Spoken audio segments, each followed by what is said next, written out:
Doctor साहब, सर्दी के मौसम में अक्सर माएँ शिकायत करती नज़र आती हैं कि हमारे बच्चे को सर्दी लग गई है, तो ये सर्दी कैसे लग जाती है बच्चों को? हाँ जी, बिल्कुल आपने सही कहा। बड़ी ये कॉमन टर्म हम यूज़ करते हैं, बच्चे को सर्दी लग गई।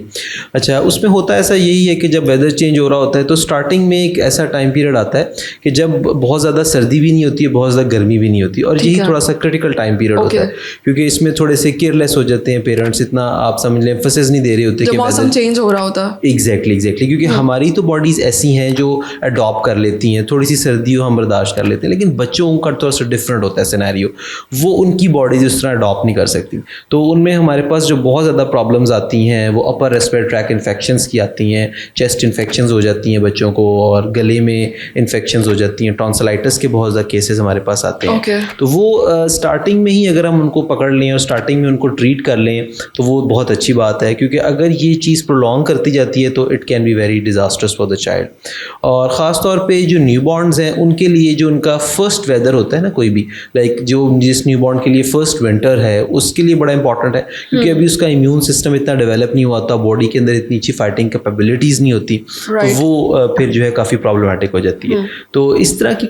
चीज़ों में कोशिश ये करनी चाहिए कि सबसे पहले तो जिस तरह मैंने कहा prevention is the best cure, कि प्रिवेंट इसको करें आप, मेक श्योर करें आप अच्छी क्लोथिंग हो, अच्छी डाइट हो, बच्चे की डाइट से मुराद ये कि अच्छा उसको डाइट दें ताकि उसकी बॉडी के अंदर इम्यूनिटी अच्छी डेवलप हो। और सेकंड थिंग इज़ दिस कि अगर खुदा ना खास्ता किसी बच्चे को ऐसा प्रॉब्लम हो गया है तो यू मेक श्योर कि आप जल्द से जल्द चाइल्ड स्पेशलिस्ट से कांटेक्ट करें, उससे मिलें और मेक श्योर करें कि थिंग्स आर गेटिंग बेटर। अगर इफ़ इट्स गेटिंग वर्स तो आपको चाइल्ड स्पेशलिस्ट एक्सरे वगैरह एडवाइस करते हैं, आप वो एक्सरेज वगैरह करवाएं। और अगर in case in some scenarios हमारे पास कुछ ऐसे भी केसेस आते हैं जिसमें सिंपल नमोनिया से बात शुरू होती है but it ends up to a surgical problem.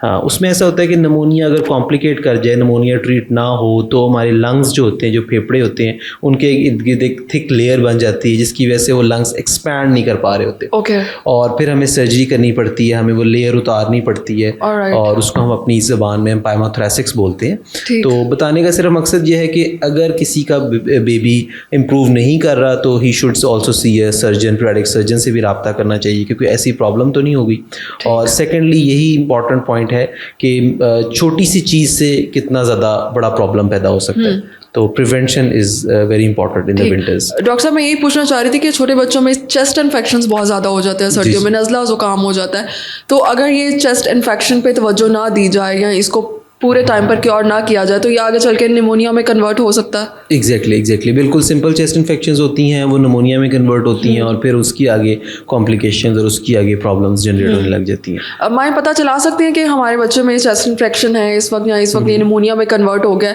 वो क्या सिम्टम्स पे गौर करें? हाँ, अच्छा, इसमें सबसे इंपॉर्टेंट तो यही है कि सबसे इंपॉर्टेंट फर्स्ट सिम्टम्स आपके पास आते हैं कि बच्चे को कफ हो जाती है, ही स्टार्ट्स कफिंग अप, तो आप लोकल मैयर्स हम दे देते हैं, कोई कावा वगैरह पिला के, यखनी वगैरह पिला के, या कोई ओवर द काउंटर मेडिसिन जो होती हैं हम वो यूज़ कर लेते हैं। लेकिन अगर आपके बच्चे की कफ ठीक नहीं हो रही, या बच्चा जब भी कफ करता है तो उसके साथ वॉमिट आउट कर देता है, या अगर कफ के साथ फीवर होने लग गया, सो इसका मतलब है कि things are getting bad now. तो उस कंडीशन में आपको मेक श्योर करना चाहिए कि किसी चाइल्ड स्पेशलिस्ट से कांटेक्ट करें। और या आप नोट करते हैं कि आपके रात के वक्त सोते हुए बच्चे के सांस लेते हुए उसमें से बहुत ज़्यादा आवाज़ें आ रही हैं, जिनको हम सीटियों की आवाज़ें बोलते हैं, सीटियाँ आने की आवाज़ें, तो इसका मतलब है कि जो सांस वाली नालियाँ हैं उसके अंदर इन्फेक्शन इतनी ज़्यादा हो गई है कि वो बड़ी बारीक हो गई हैं नालियाँ, तो इसका मतलब है कि वो अब सिंपल चेस्ट इन्फेक्शन से निमोनिया की तरफ जा रहा है। तो फिर उस कंडीशन में फ़ौरन स्पेशलिस्ट से कांटेक्ट करें ताकि वो उसको प्रॉपर्ली डायग्नोज करें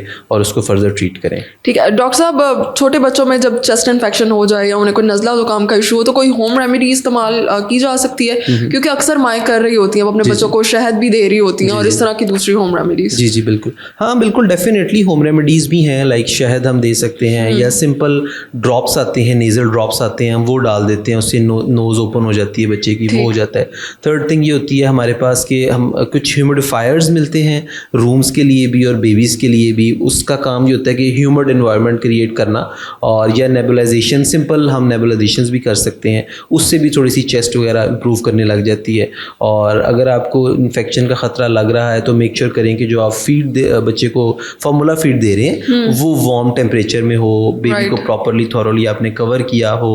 ख़ास तौर पे छोटे बच्चों को नहलाते वक्त वार्म वाटर हो, और कोशिश किया करें दिन के टाइम नहलाएं उनको, शाम के टाइम या रात के टाइम ना नहलाएं, ताकि उसके बाद अगर धूप अवेलेबल है आप धूप में उनको बिठा सकते हैं। तो इस तरह की चीज़ों से आप प्रिवेंट भी कर सकते हैं और मेक श्योर भी कर सकते हैं कि वो ज़्यादा प्रॉब्लम ना हो। ठीक, बहुत शुक्रिया।